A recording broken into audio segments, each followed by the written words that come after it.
मैं हूं आपके साथ अंजलि और आप देख रहे हैं क्रांति बुलेटिन। तो चलिए शुरुआत करते हैं आज की मुख्य खबरों से। आजादी का अमृत महोत्सव पूरे देश ने पूर्ण उत्साह व जोश के साथ मनाया गया।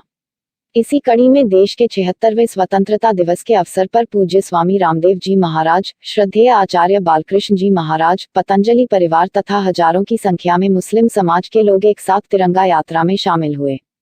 यह यात्रा पतंजलि योगपीठ से प्रारंभ होकर ग्राम बुडाहेडी से होते हुए ग्राम कासमपुर पर जाकर समाप्त हुई, जहां दोनों गांवों में स्थित मदरसों पर पूज्य स्वामी रामदेव जी महाराज तथा श्रद्धेय आचार्य बालकृष्ण जी महाराज ने ध्वजारोहण किया। इस अवसर पर बुडाहेडी ग्राम प्रधान मौलाना रियासत, कासमपुर ग्राम प्रधान मौलाना अनीस तथा समाजसेवी कारी शमीम अहमद के साथ हजारों की संख्या में मुस्लिम समुदाय के लोग भी शामिल हुए। यात्रा के दौरान पूरा वातावरण भारत माता की जय, वंदे मातरम के नारों से गूंजायमान रहा। पूज्य स्वामी जी महाराज तथा श्रद्धेय आचार्य जी ने सभी देशवासियों को देश के 76वें स्वतंत्रता दिवस की शुभकामनाएं प्रेषित की। कार्यक्रम में पूज्य स्वामी जी महाराज ने कहा कि इस यात्रा से मत, धर्म, जाति, संप्रदाय के भेद मिटेंगे और हमारा संकल्प है कि आजादी के अमृत महोत्सव से प्रारंभ होकर देश के आजादी के शताब्दी दिवस तक हम देश को विश्व की सर्वोच्च महाशक्ति बनाएंगे। हिंदू मुसलमान सब साथ मिलकर चलेंगे। हम भारत की एकता, आपसी सौहार्द, संप्रभुता और भाईचारा जिंदा रखेंगे। कार्यक्रम में पूज्य आचार्य बालकृष्ण जी महाराज ने कहा कि इस तिरंगा यात्रा से पूरे विश्व में एकता, अखंडता, संप्रभुता तथा भाईचारे का संदेश जाएगा। वहीं दूसरी ओर पतंजलि योगपीठ फेस में आयोजित ध्वजारोहण कार्यक्रम में पूज्य स्वामी जी ने कहा कि जब हम आजादी की 75वीं वर्षगांठ मना रहे हैं तो देश की आर्थिक आजादी के बारे में भी हम संकल्प लें कि हम वे ही उत्पाद प्रयोग करेंगे जो स्वदेशी हैं। इससे भारत आर्थिक क्षेत्र में आत्मनिर्भर तो बनेगा, साथ ही हमारे रुपए की कीमत जो लगातार गिरती जा रही है उसे भी दृढ़ता मिलेगी। मेरा सपना तो यह है कि देश का रुपया, डॉलर और पौंड की कीमत बराबर हो जाएं। शिक्षा की आजादी के लिए हमारे देवतुल्य राष्ट्रऋषि प्रधानमंत्री श्री नरेंद्र मोदी ने भारतीय शिक्षा बोर्ड का गठन कर आजादी के 75 वर्षों के बाद एक बहुत बड़ा काम किया है। परम श्रद्धेय स्वामी जी प्रातः काल से ही बहुत सारे ऐसे क्षेत्रों में जहां आजादी का जो जज्बा दिखनी चाहिए, जो होना चाहिए, वो दिखता नहीं था।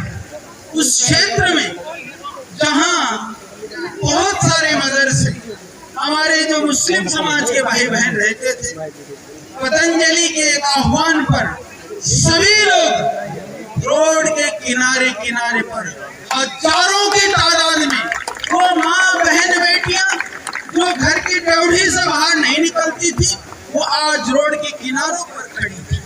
ये जज्बा है श्रद्धेय स्वामी जी के आह्वान का। यह जज्बा है पतंजलि के द्वारा राष्ट्रवाद के लिए जो किए जा रहे, जगाए जा रहे अलख का।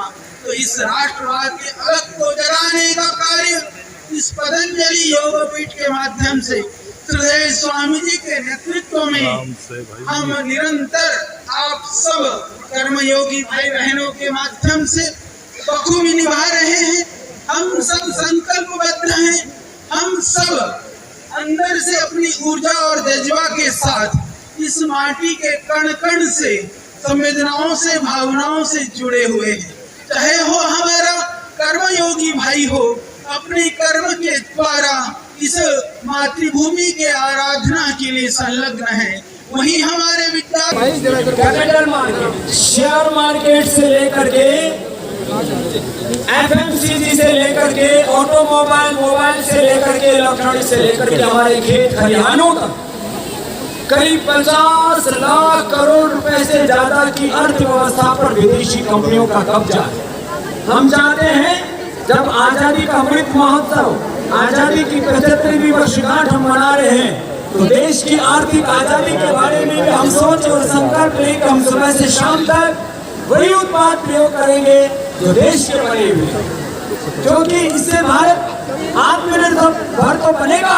आर्थिक क्षेत्र में हमारे रुपए की कीमत डॉलर के मुकाबले जो गिरती जा रही है, मेरी आंखों का सपना तो वो है कि रुपए, डॉलर और पौंड की कीमत बराबर हो जाए। इसके लिए थोड़ा प्रयास करें, पुरुषार्थ करें। आर्थिक आजादी में, शिक्षा की आजादी के लिए हमारे देवतुल्य श्रद्धेय राष्ट्र श्री प्रधानमंत्री श्री नरेंद्र मोदी जी ने भारतीय शिक्षा बोर्ड का गठन किया और एक बहुत बड़ा काम आजादी के 75 वर्षों के बाद हुआ है।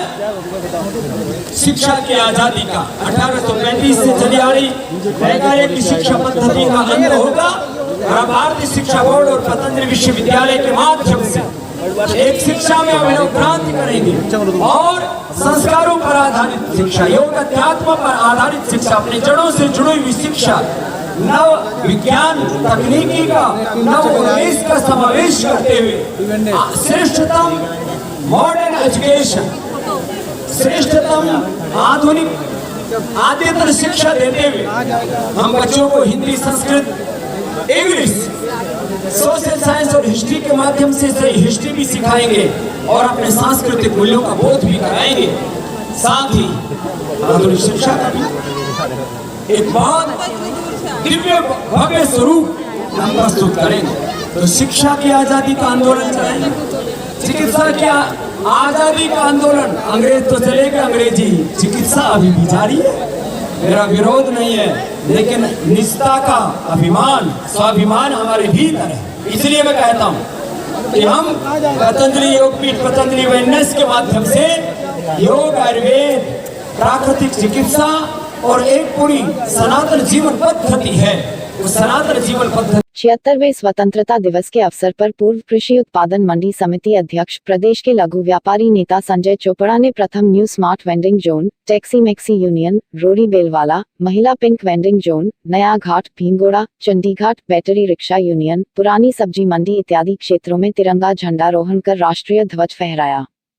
पूरे भारतवर्ष में प्रधानमंत्री नरेंद्र मोदी के आह्वान पर आजादी के 75वें अमृत महोत्सव को देश के प्रत्येक सामाजिक व राजनीतिक कार्यकर्ताओं ने देशभक्ति का परिचय देते हुए घर घर तिरंगा अभियान के सफल आयोजन के उपरांत देश का 76वां स्वतंत्रता दिवस धूमधाम से मनाया। वहीं लघु व्यापार एसोसिएशन के प्रांतीय अध्यक्ष संजय चोपड़ा ने आधा दर्जन से अधिक संस्थाओं के मुख्य कार्यालय पर राष्ट्रीय ध्वज तिरंगा फहराकर देशभक्ति के प्रति संकल्पित करते हुए देश के प्रति एकजुटता का परिचय दिया। इस अवसर पर पूर्व मंडी अध्यक्ष संजय चोपड़ा ने कहा, प्रधानमंत्री नरेंद्र मोदी के आह्वान पर सभी भारतीयों ने आजादी के 75वें अमृत महोत्सव के माध्यम से देशभक्ति का परिचय देते हुए अखंड भारत की ओर अग्रसर किया है। उन्होंने कहा, 75वें आजादी के अमृत महोत्सव के सफल आयोजन के उपरांत 76वां स्वतंत्रता दिवस धूमधाम से मनाया गया है।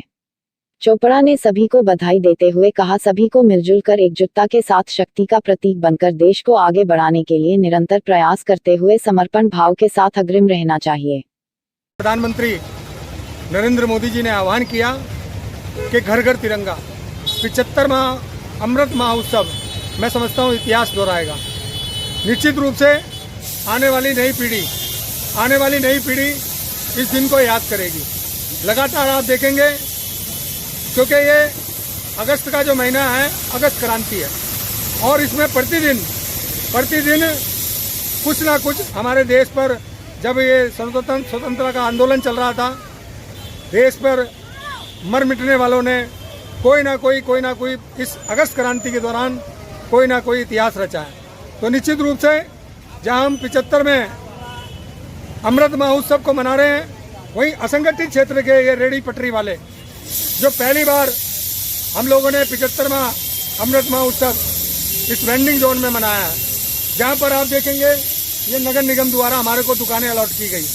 ठीक इसी प्रकार से अभी हमारा आगे का मिशन है, 14 वेंडिंग जोन मुझे और बनवाने हैं इस हरिद्वार के अंदर और पूरे उत्तराखंड के अंदर। प्रधानमंत्री स्ट्रीट वेंडर आत्मनिर्भर योजना के तहत, प्रधानमंत्री स्वनिधि योजना के तहत तमाम रेहड़ी पटरी वालों को आत्मनिर्भर बनाना है, यह मेरा मिशन है। और निश्चित रूप से मुझे पूर्ण विश्वास है कि राज्य के मुख्यमंत्री पुष्कर सिंह धामी, देश के प्रधानमंत्री नरेंद्र मोदी, केंद्रीय शहरी विकास मंत्री हरदीप सिंह पुरी, इनके संयुक्त निर्देशन के अंदर निश्चित रूप से मैं समझता हूं उत्तराखंड के अंदर जितने भी नगर निकाय हैं, नगर निगम हैं, जहां पर टीबीसी का गठन नहीं हुआ है वहां टीबीसी का गठन होगा। और निश्चित रूप से मैं समझता हूं कि जहां वेंडिंग जोन नहीं बने हैं वहां वेंडिंग जोन बनाने की प्रक्रिया प्रारंभ की जाएगी।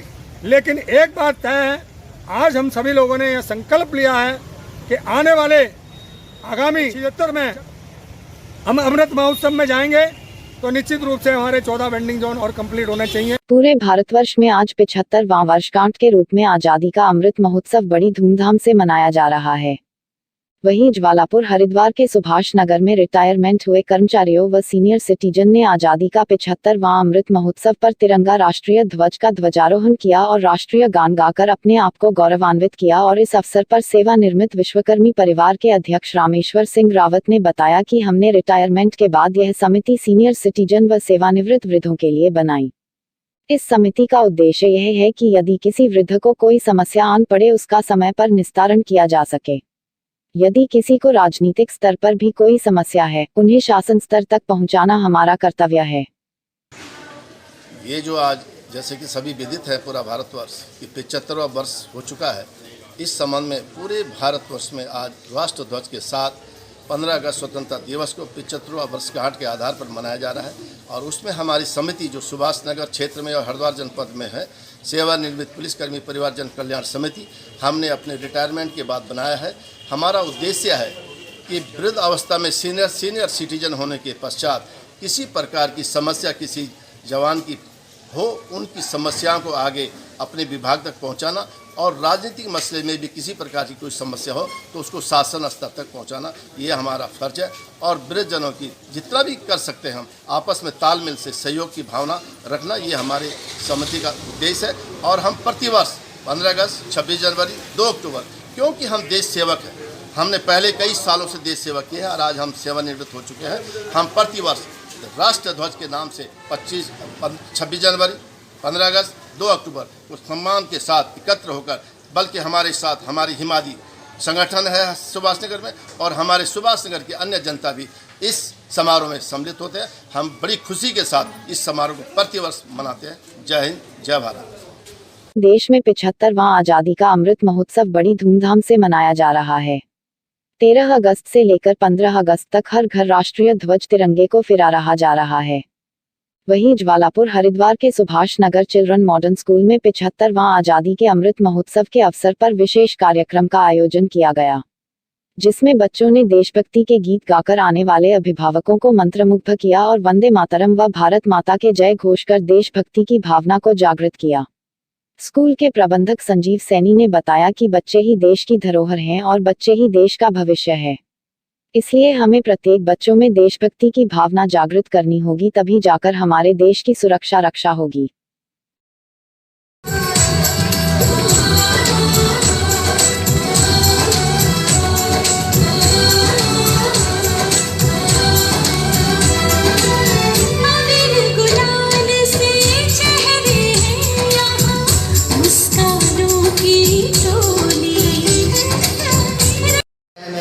अपने देशवासियों को 75वें स्वतंत्रता दिवस की हार्दिक बधाई देता हूँ। और ये 75वां जो जन्म वो स्वतंत्रता दिवस है, इसमें मैंने अपने स्कूल के बच्चों स्कूल के या हमारे जो देश के बच्चे हैं उनको यही संदेश देने का प्रयास किया कि जो ये आज़ादी है, ये आज़ादी जो है बड़ी मुश्किलों से हमने प्राप्त की है। इस आज़ादी को प्राप्त करने के लिए बहुत से क्रांतिकारियों ने अपने प्राण न्यौछावर करके जो है देश को आज़ाद कराया है। अब इस देश की आज़ादी को बरकरार रखने का कर्तव्य हमारा है, हमारे देश के बच्चों का है, क्योंकि आने वाले भविष्य, देश के भविष्य ये बच्चे ही, तो ये इनकी जिम्मेदारी बनती है कि देश को की उन्नति के मार्ग पर कैसे लाना। उसके लिए इनसे जो भी प्रयास बने उस प्रयास को करना चाहिए और देश में जो आपराधिक तत्व हैं उनको खत्म करना चाहिए और जो देश के विकास के जो काम हैं उनको सुदृढ़ रूप से, मजबूत रूप से चलाना चाहिए। ये मेरा देश के बच्चों से और सभी देशवासियों से यही आग्रह है, हाथ जोड़ के। फिर ऐसी ही बड़ी खबरों के साथ तब तक के लिए नमस्कार और देखते रहिए क्रांति बुलेटिन।